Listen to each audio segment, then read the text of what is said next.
Apa yang anda fikirkan bila kita sebut Malaysia?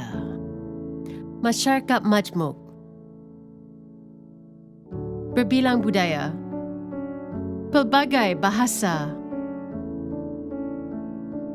tapak-tapak warisan yang bersejarah, alam semula jadi yang indah, makanan-makanan yang enak belaka.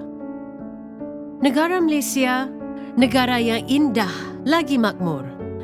Seperti setiap satu makanan kegemaran kita, semuanya memerlukan bahan yang datang dari sumber yang berbeza.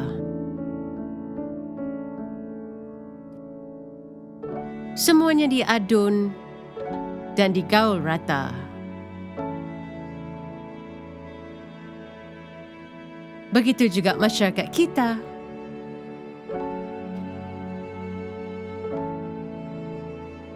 Berbilang keturunan,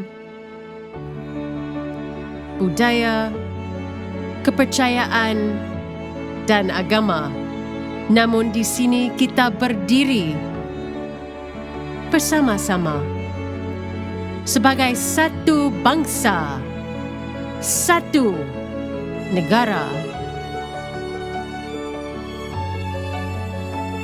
Harapan untuk hidup aman, damai dan penuh mesra. Harapan ini adalah impian buat semua. Malaysia milik kita bersama.